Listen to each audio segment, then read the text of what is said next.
Feliz sábado, igreja. Tudo bem com vocês? Aqui eu tô vendo que eu vi um rosto conhecido aqui da Bolívia. Eu morei 7 anos lá na Bolívia e no último ano lá eu estava sendo pastor lá na comunidade de jovens adventistas lá, o Caju, que são brasileiros, e aqui o Nilson, aqui, né? Que era de lá também, estava lá. E aí isso ainda está lá, né? Vai voltar para lá? Legal. Mas é um prazer estar aqui, vai ser um prazer estar com vocês durante esse ano aqui de 2025.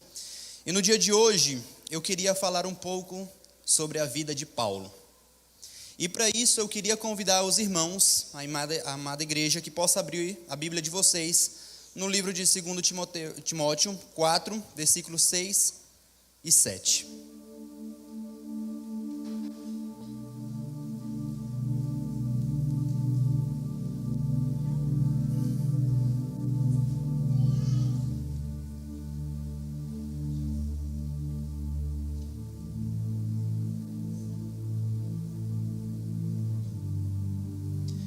Todos encontraram? Amém? Diz assim, vamos ler do 6 ao 8, na verdade. Quanto a mim, estou sendo já oferecido por libação. O tempo da minha partida é chegado. Combati o bom combate, completei a carreira, guardei a fé. Já agora a coroa da justiça me está guardada, qual o Senhor Jesus, reto juiz, me dará naquele dia. E não somente a mim, mas também a todos os quanto amam a sua vinda. Aqui o apóstolo Paulo, ele se encontra num momento da vida dele, que historiadores dizem que foi os últimos momentos da vida de Paulo. A última carta que ele escreve é para Timóteo. E é 2 Timóteo capítulo 4 aqui, são as últimas palavras que ele escreve. E aqui você vê um apóstolo que ele já tinha marcas, que ele já tinha sofrido, ele tinha sido perseguido, ele tinha sido chicoteado, tinha sido tratado como o pior dos bandidos. E aqui, neste momento, quando ele está escrevendo isso para Timóteo, ele começa ali a escrever, era um homem cheio de cicatrizes, cheio de marcas, cheio de dores, talvez algumas mágoas. E Paulo, ele está escrevendo ali. Ele que tinha sofrido na sua primeira viagem à Listra, ele tinha sido apedrejado. Depois, quando ele vai para Filipos, ele também foi açoitado por conta do evangelho. Ele também sofreu naufrágio. Ele sofreu ali apedrejamentos. Ele passou frio, fome. Ele foi preso várias e várias vezes. E aqui ele se encontra na prisão Marmentina. Um cárcere ali, debaixo das pedras, dentro de quase uma caverna, frio, úmido, gelado. Paulo já um senhor de idade, tinha 67 anos ali mais ou menos, um promédio, mas as marcas e as cicatrizes da vida dele reflejavam que ele tinha muitos mais anos de vida, que ele era muito sofrido. E aqui você vê o apóstolo Paulo, que ele nem sempre foi dessa forma. Paulo, ele já foi jovem. Quando ele era jovem, ele era chamado de outro nome. Qual era o nome? Saulo. E aqui, quando ele se encontra neste momento da vida dele, ele já estava ali prestes a ser decapitado, a ser morto. Ele já tinha sido condenado e estava apenas aguardando chegar a sentença dele, que o imperador Nero tinha condenado a ele à morte por decapitação. Mas para entendermos um pouco melhor sobre a vida de Paulo, vamos ali voltar umas páginas da Bíblia, vamos no livro de Filipenses 3, versículos 5 e 6.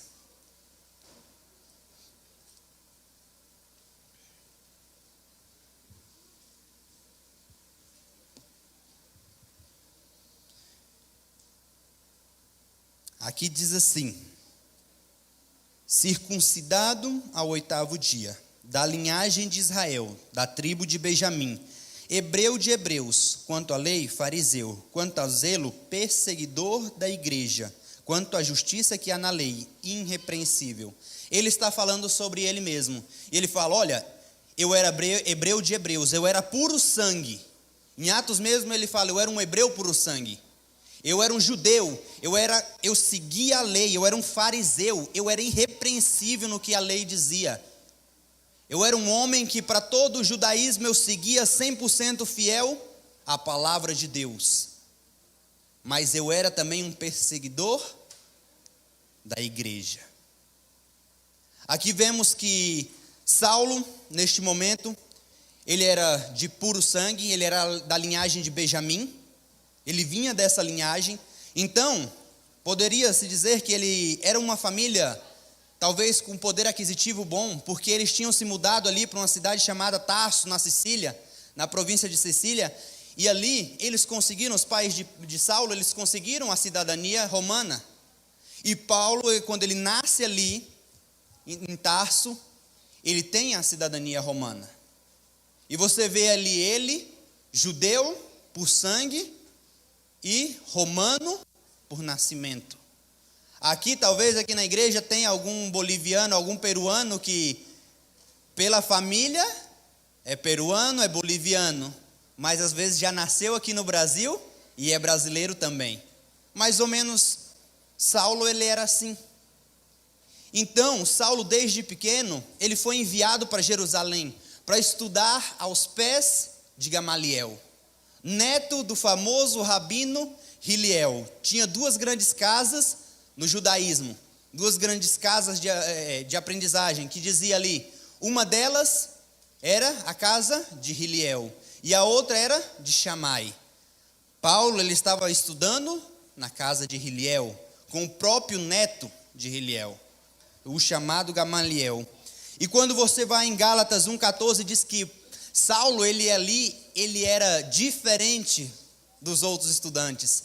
Ele se sobressaía diante dos outros estudantes. Saulo era a grande aposta deles para ser o futuro líder da nação judaica. Eles apostavam em Saulo.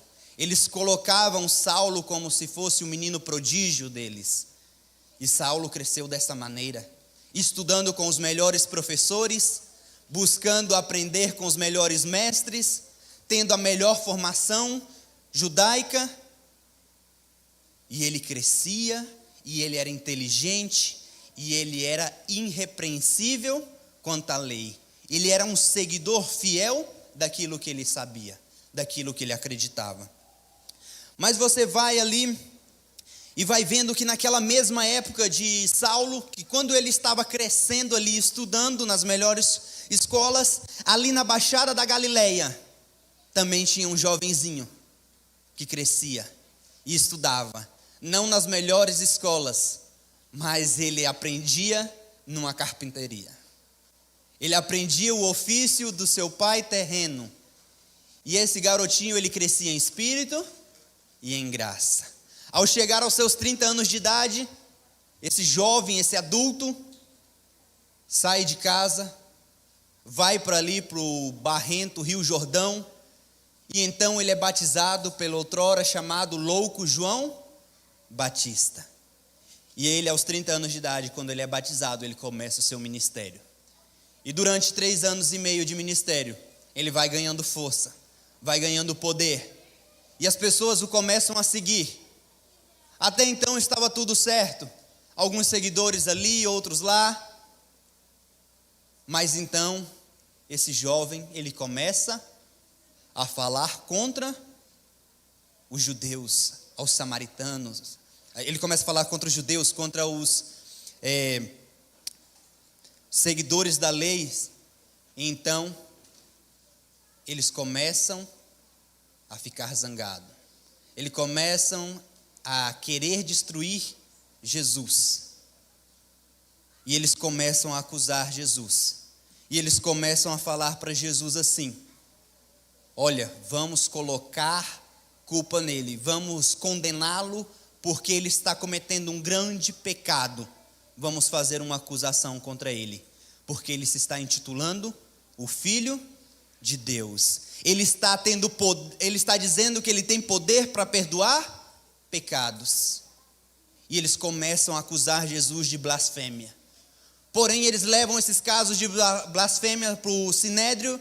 Eles levam esse caso de blasfêmia para os romanos e não tem como acusá-lo, não tem como prender Jesus, não tem como fazer com que Jesus seja morto por conta disso. Então eles têm uma outra ideia e eles começam a falar assim: vamos acusar esse Jesus, vamos acusá-lo de conspiração contra César, vamos acusá-lo de conspiração contra Roma, vamos começá-lo a dizer que ele é o rei dos judeus. Então eles levam esse caso a Pôncio Pilatos. E ali Pôncio Pilatos vê que Jesus não era assim. Ele olha para aquele homem e vê amor e bondade nos olhos dele. Mas, por conta de uma pressão, Pilatos cede e condena Jesus à morte. A morte mais vergonhosa, a morte da cruz. Às 3 horas da sexta-feira, por volta das 3 horas, Jesus morre, crucificado numa cruz. Então, aqueles seguidores se dissipam, desaparecem. Não se ouve falar de ninguém que era seguidor de Jesus. Porém, domingo pela manhã, no primeiro dia da semana, o túmulo está aberto, de dentro para fora. E Jesus ressuscitou, amém? E aí começa uma grande comoção ali naquela região. Os seguidores de Jesus que estavam escondidos começam a falar, a pregar do evangelho. Falou: Jesus Cristo era verdadeiramente Filho de Deus. Ele não mentiu quando ele disse que era Filho de Deus. Ele não mentiu quando ele poderia perdoar pecados, porque agora ele está ressurreto.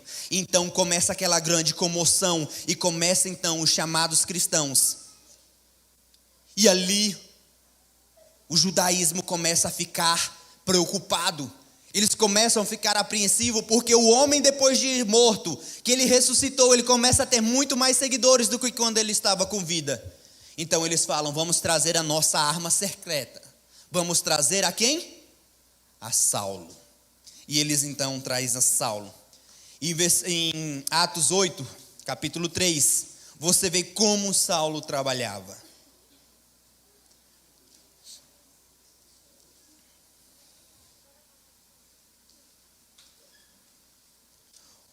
8, versículo 3 diz assim: Saulo, porém, assolava a igreja e entrava pelas casas, e arrastando homens e mulheres, encerrava-os no cárcere.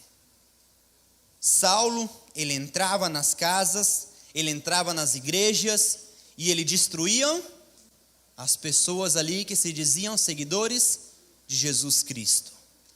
Você vê que ele tinha todo o poder e autoridade. Saulo entrava dentro da igreja. Se eu estivesse pregando agora e não fosse de acordo com o que eles pregavam, se eu estivesse falando de Jesus Cristo, ele me tirava daqui da frente e me levava preso. E você continua vendo aí sobre a vida de Saulo. Você vai ali para o capítulo 9, versículo 1, diz assim: Saulo, respirando ainda ameaças e morte contra os discípulos do Senhor, dirigiu-se ao sumo sacerdote e lhe pediu cartas para as sinagogas de Damasco, a fim de que, caso achasse alguns que eram do caminho, assim homens e mulheres o levavam preso para Jerusalém. Aqui, se ele encontrasse alguém no caminho, indo para Damasco, se ele encontrasse algum seguidor de Cristo, ele levaria preso para Jerusalém. E ele tinha total autoridade, porque os próprios principais sacerdotes davam essa carta de autorização para ele. E se não bastasse apenas essa carta de autorização dos judeus para ele, ele também tinha a carta de autorização, porque ele era um cidadão romano. Então, se ele pegava, batia, humilhava, apedrejava um judeu, nenhum oficial romano poderia acusá-lo, porque ele era um cidadão romano. Já se ele fosse um judeu, a coisa era diferente, ele poderia ser acusado. Mas como ele era romano, Ele tinha total liberdade. E ali você vê Atos 20, capítulo 20,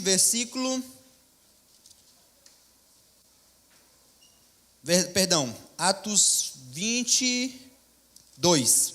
Atos 22, versículo 4, diz assim: persegui este caminho até a morte, prendendo e metendo em cárceres a homens e mulheres. Ele perseguia o caminho até a morte. Ele não tinha medo. Ele era fiel naquilo que ele acreditava. Ele estava convicto do que ele fazia era o certo. Ele estava convicto que ele deveria destruir os seguidores de Jesus.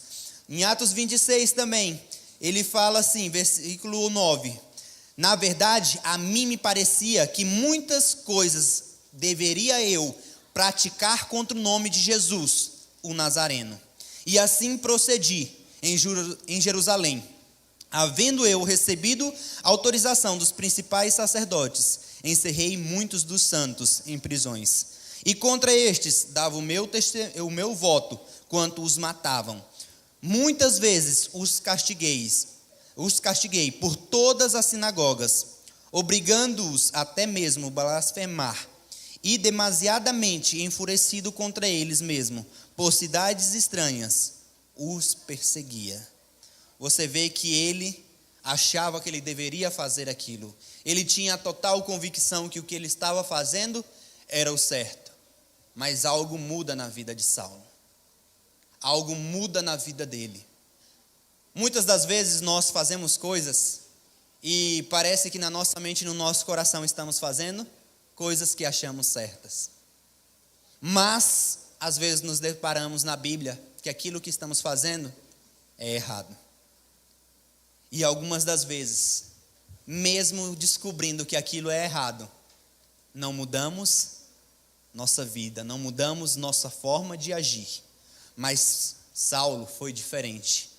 Versículo 12 do capítulo 26 continua dizendo assim: com estes intuitos parti eu para Damasco, levando a autorização dos principais sacerdotes, e por eles comissionado.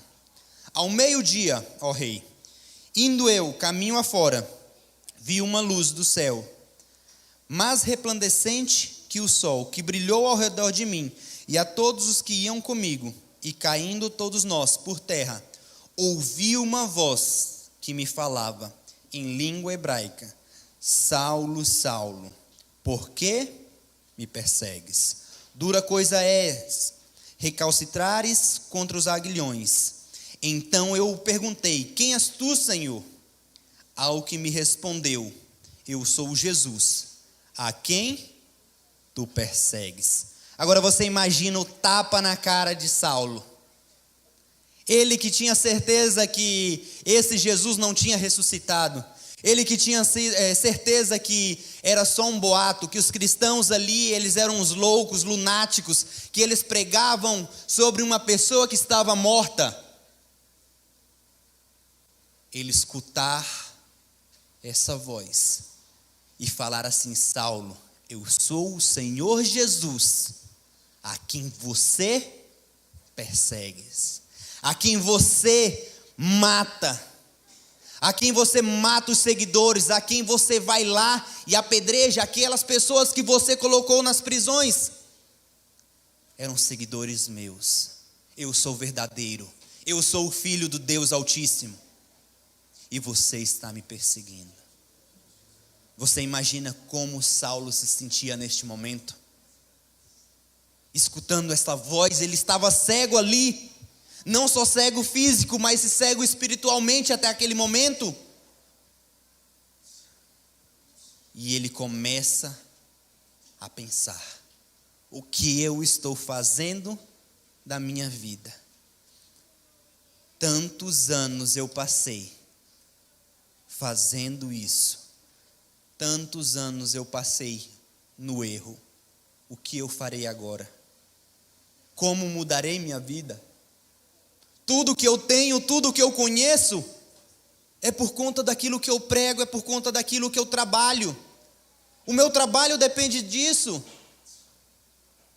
Eu dependo disso e agora o que eu farei? Mas ele entende o chamado de Deus. Coisa que muitos de nós às vezes não entendemos. Muitos de nós às vezes escutamos Deus nos chamar e não entendemos o chamado dele. Mas Saulo, ele entendeu. Versículo 16 diz assim: Deus fala: mas levanta-te e firma-te sobre teus pés, porque por isso te apareci, para te constituir ministro e testemunha, tanto das coisas em que me vistes, como daquelas pelas quais te aparecerei ainda, livrando-te do povo dos gentios, para os quais eu te envio, para lhes abrir os olhos e os converterdes das trevas para a maravilhosa luz, e da potestade de Satanás para a de Deus, a fim de que recebam eles a remissão de pecados e herança entre os que são santificados pela fé que há em mim. Você vê que Deus, ele fez um chamado para ele, e ele fala: agora eu quero que você pregue para os gentios. E aí vem a mudança de nome. Então, outrora chamado Saulo, ele passa a se chamar Paulo, porque Saulo era o seu nome judeu, era o seu nome hebreu. Então, ele muda, ele começa a ser chamado pelo seu nome gentil, o seu nome romano, que era Paulo. E ele começa a pregar para os gentios, ele começa a pregar para os romanos. Lógico que ele também estava pregando para os judeus, mas a missão que ele tinha mais clara era pregar para os gentios, porque os gentios até aquele momento, eles estavam meio que sendo deixados de lado, eles estavam meio que sendo colocados de um lado, e só estavam levando o evangelho para os judeus. Eles meio que entendiam, os seguidores de Jesus entendiam que só os judeus mereciam a salvação, só os judeus estavam merecendo ser salvos. Mas então, Paulo começa a fazer esse trabalho, ele começa a ir aonde os outros não iam, ele começa a viajar a lugares remotos, a qual os outros evangelistas de Jesus não estavam indo. Então ele começa a pregar, e ele começa a batizar, ele começa a salvar pessoas, ele começa a entender o chamado divino, o qual muitas das vezes nós não entendemos. Muitas das vezes nós não entendemos o chamado divino, que é pregar o evangelho a todas as nações. Mateus 28 fala isso, a grande comissão: ide e fazei discípulos a todas as nações, pregando e salvando e batizando em nome do Pai, do Filho e do Espírito Santo. Nós estamos fazendo isso? Nós estamos pregando o evangelho a todas as pessoas? Nós estamos entendendo por que Deus nos chamou? Estamos entendendo por que Ele nos chamou para sermos adventistas, para sermos cristãos? Será que de fato estamos entendendo? Estamos pregando o evangelho? E eu pergunto mais, nem precisamos ir a todas as nações, estamos pregando o evangelho ao redor de nós? As pessoas que estão do nosso lado? Estamos sendo testemunhas vivas do poder de Deus, daquele que nos chamou? Muitas das vezes não. Muitas das vezes não estamos sendo fiéis, não estamos sendo pessoas que receberam um chamado divino para pregar o evangelho.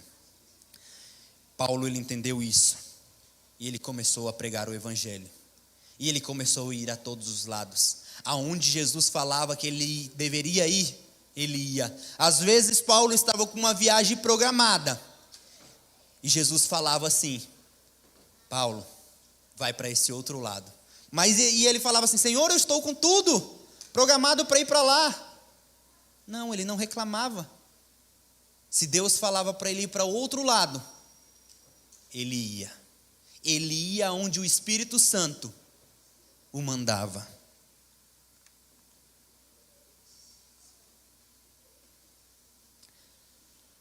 Paulo, ele teve uma vida de pregar o evangelho, mas não foi fácil.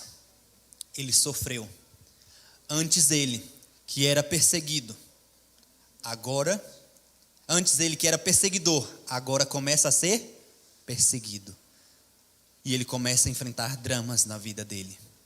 Ele começa a enfrentar dramas na vida e ele começa a sofrer. E ele sofre perseguições, ele sofre apedrejamentos, ele sofre pessoas buscando a cabeça dele a todo custo. E Deus o livra várias e várias vezes. Deus o liberta.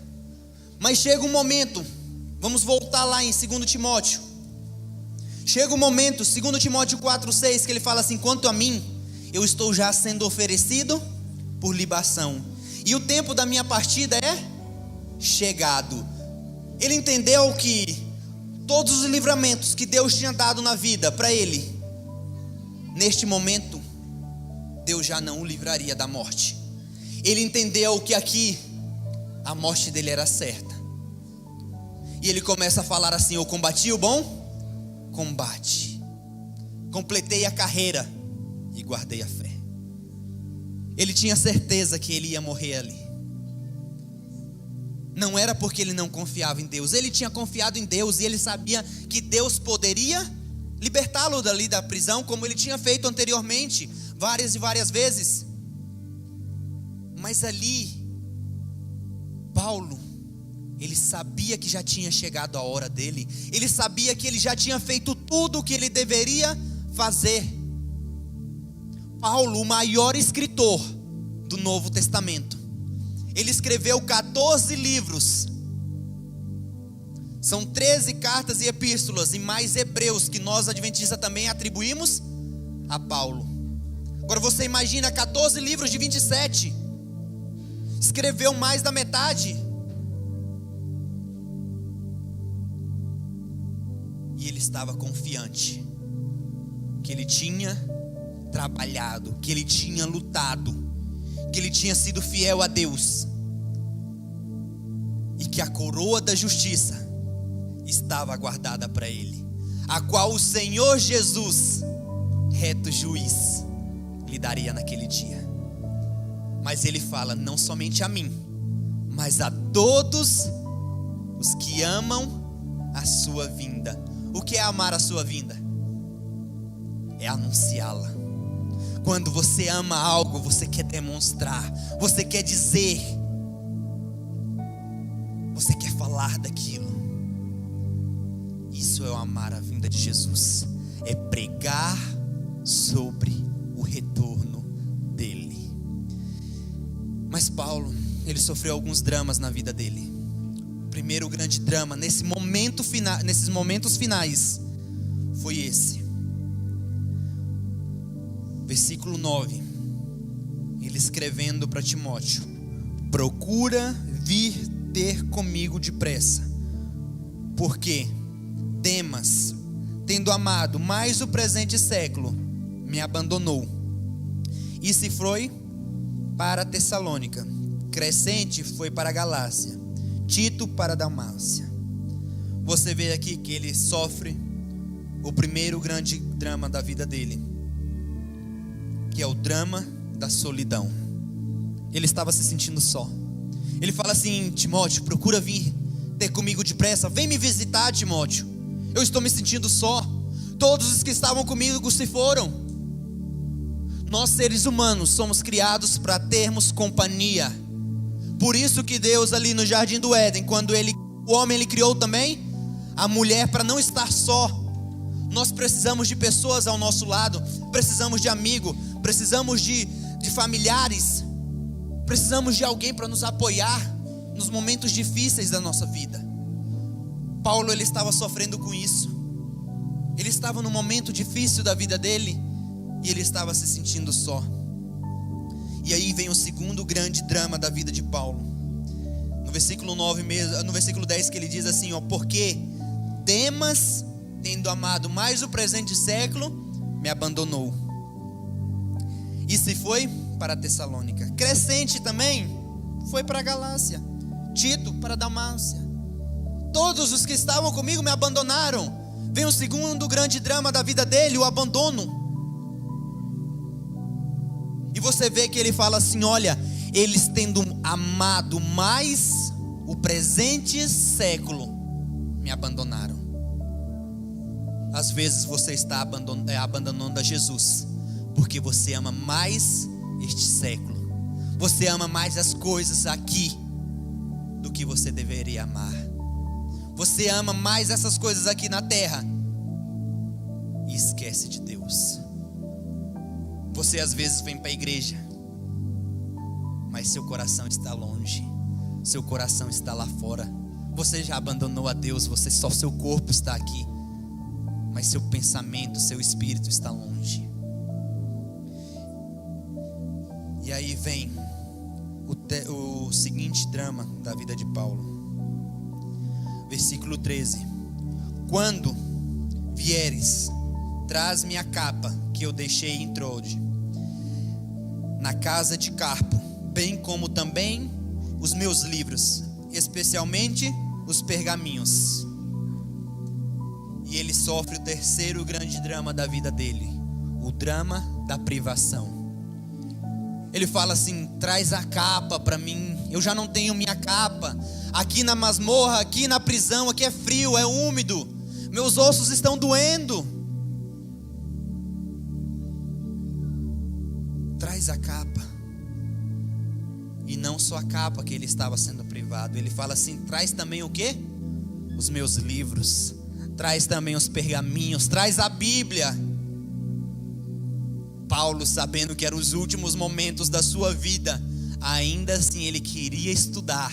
Ele queria aprender da palavra de Deus. E nós, quanto tempo temos e nos esquecemos de estudar a palavra de Deus?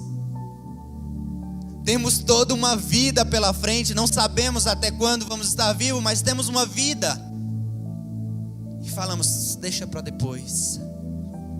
Não quero. Não preciso estudar. Paulo poderia falar: não, já estou nos meus últimos momentos, vou pensar em alguma outra coisa. Já estudei o que eu tinha para estudar da palavra de Deus, dos livros. Agora eu vou aqui talvez relaxar a mente aqui, vou ficar tranquilo. Ele fala: não, traz os livros, traz as Bíblias, traz os pergaminhos. Eu quero estudar, eu quero aprender mais, eu quero continuar aprendendo até o último momento da minha vida. Então vem o quarto drama da vida de Paulo. Versículo 14. Alexandre, o latoeiro, causou-me muitos males. O Senhor lhe dará a paga segundo as suas obras. Tu guarda-te também dele, porque ele resistiu fortemente às nossas palavras. Ele sente o drama da traição. Alexandre, o latoeiro, era um dos seus discípulos, era um dos aprendizes de Paulo. Ele tinha ensinado Alexandre a pregar o evangelho. Ele tinha ensinado a Demas também. Demas, quando veio a perseguição de Nero, Demas correu. Ele amou mais o presente século. Alexandre, o latoeiro, também correu. Ele ficou com medo. E não só ele abandonou Paulo, senão Alexandre, o latoeiro, começou a ser um perseguidor dos cristãos. Se você vai pesquisar, Alexandre, o latoeiro, foi um dos que condenaram Paulo. Paulo, quando ele estava sendo preso aqui, ele estava sendo julgado e condenado. Alexandre, o latoeiro, foi que deu o testemunho para condenar a Paulo. Ele foi o que falou: sim, Paulo foi um dos orquestradores do grande incêndio. O grande incêndio que teve, Paulo foi o orquestrador. E Paulo estava sendo acusado injustamente. Paulo estava sendo condenado por algo que ele não tinha cometido, porque eles tentavam todas as maneiras condenar Paulo, e Paulo era liberto. Então eles começam aqui a acusar Paulo de algo que ele não tinha feito. Eles começam a colocar Paulo como o grande orquestrador do incêndio de Roma. E Paulo aqui, ele estava sendo tratado como um prisioneiro perigoso. E agora você imagina a dor no coração de Paulo, saber que aquele garoto que ele tinha ensinado, que ele tinha ensinado a dar estudos bíblicos, que ele tinha ensinado a pregar a palavra de Deus, agora tinha virado as costas para ele e estava começando a falar mal dele, estava acusando ele de coisas que ele não tinha feito. Você já foi traído por algum amigo? Por algum familiar? Dói no nosso coração. Você imagina a dor que Paulo estava sentindo. Queridos, vem o quinto e último drama na vida de Paulo. Versículo 16. Na minha defesa, ninguém foi ao meu favor, antes todos me abandonaram. Que isto não lhe seja posto em conta. Ele sofre o drama da ingratidão. Ele fala: olha, todos que eu ensinei, todos que estavam ali perto de mim, quando eu precisei na minha primeira defesa ali no julgamento, nenhum de vocês apareceu. Nenhum de vocês vieram falar assim: não, ele estava em tal lugar, não, ele era inocente, ele não cometeu esse incêndio, ele não foi orquestrador. Não, nenhum dos seus amigos apareceu, nem sequer para estar assistindo o julgamento dele. Ele fala: todos vocês me abandonaram, todos vocês me deixaram. A ingratidão, quando você faz algo para uma pessoa e ela não reconhece, ela não está nem aí, ela vira as costas para você.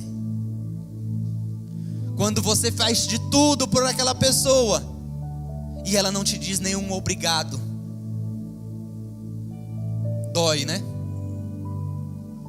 Dói a ingratidão. Mas há algo bonito. Versículo 17, ele diz assim: mas o Senhor Jesus me assistiu e me revestiu de forças, para que por meu intermédio a pregação fosse plenamente cumprida, e todos os gentios ouvissem, e fui libertado da boca do leão. Ele fala: olha, quando nenhum de vocês estiver ao meu lado, quem estava comigo? O Senhor Jesus. E Ele me assistiu, e Ele me revestiu, e Ele me livrou várias e várias vezes da boca do leão. E Ele vai me livrar. Mas quando ele escreve isso, ele diz assim, versículo 18: o Senhor Jesus me livrará também de toda a obra maligna, e me levará a salvo para o seu reino celestial. Ele sabia que ele não ia mais livrar, Jesus não ia mais livrar ele ali na terra. Ele estava falando sobre a libertação do pecado, ele estava falando sobre a salvação. Ele fala assim: olha, e ele me levará a salvo para onde? Para o seu reino celestial. Muitas das vezes Deus não vai te livrar de coisas aqui na terra, mas peça que Ele te livre do pecado, peça que Ele te livre do jugo do pecado, e que Ele te leve a salvo para o céu.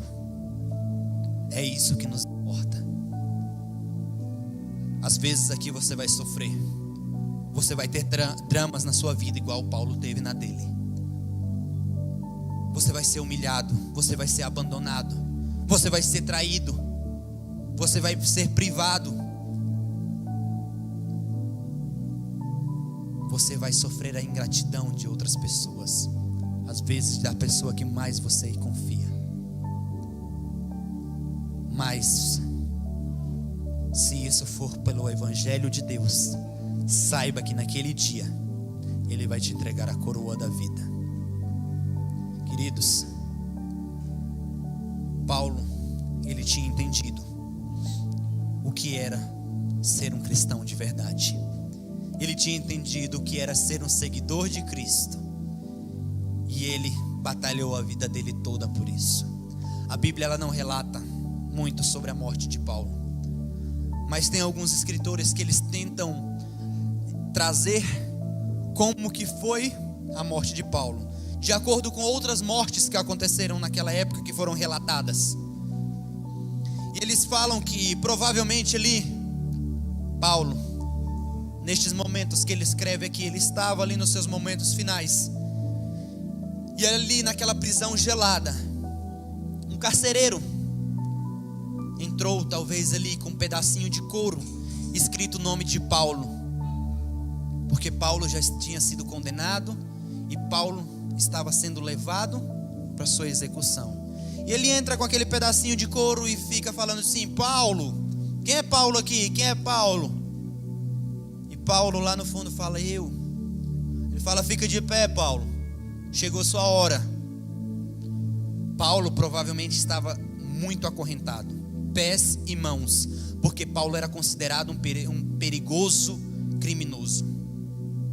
Então Paulo ali acorrentado, o carcereiro chega, talvez tira as correntes ali do pé de Paulo para que ele possa caminhar. E Paulo ele vai caminhando ali naquele corredor frio, gélido, ele vai indo. Ele chega ali no momento da sua sentença. E ao chegar ali, tem o carrasco com uma espada enorme na mão. E como era de costume, o carrasco talvez falou assim: olha, prisioneiro Paulo, você tem agora o direito de falar suas últimas palavras. Todos os prisioneiros usavam aquelas últimas palavras para falar: não, eu sou inocente, não me mate. Isso que está cometendo é um grande engano. Mesmo ele sendo acusado, fosse verdade aquilo, mas os prisioneiros, como último intento para escapar da sua morte, eles falavam: eu sou inocente. Só que Paulo ele estava convencido da sua morte. Ele sabia que o Senhor Jesus estava preparando para ele no céu. E ele fala ali tranquilo. Ele vai tranquilo. Eu imagino que ele naquele momento pode ter olhado para o céu e falado assim: a ele a glória pelos séculos dos séculos, amém. Paulo não pediu libertação daquela prisão, daquela morte. Ele estava convencido. Ele olha para o céu e fala: a ele a glória pelos séculos dos séculos, amém. Paulo coloca sua cabeça ali no cepo. Vem então um carrasco com a espada e decepa a cabeça de Paulo. Cai a cabeça para um lado, o corpo para outro. Mas naquele momento ali estava caindo um homem morto. Mas no dia da manhã gloriosa, Paulo vai se levantar. E Paulo vai se levantar não como um ser humano normal. Ele vai se levantar como um grande herói. Paulo, que através dele hoje conhecemos a palavra de Deus, que através do seu trabalho hoje sabemos que temos que pregar a todas as pessoas, que temos que pregar aquelas pessoas que não conhecem a Jesus. Paulo, um grande herói. Naquele momento que ele morreu como um prisioneiro, mas ele ressuscitará como um herói. Que nós também possamos naquela grande manhã ser recebidos como heróis, ser aplaudidos por pessoas que trouxemos aos pés de Jesus, com pessoas que talvez você pregou o evangelho e as pessoas se salvaram, e ela naquele dia vai te abraçar e ela vai te falar: foi por você, foi porque você me visitou aquele dia, foi porque você me pregou o evangelho para mim aquele dia que eu estou hoje aqui, foi porque você me visitou lá no hospital que hoje eu estou aqui. Agora você imagina como vai ser. Nós recebemos Paulo também porque através dele conhecemos mais Jesus. Queridos, que quando chegue o nosso momento, possamos ter essa mesma confiança de Paulo, de estarmos salvos, de olharmos para o céu e falarmos: a Ele a glória pelos séculos dos séculos, amém. Queridos, neste momento eu quero convidar a equipe de louvor. Não vai ter, mas então a igreja que cante comigo: a Ele a glória. Se você sabe, cante, porque Ele merece a nossa glória, Ele merece o nosso respeito.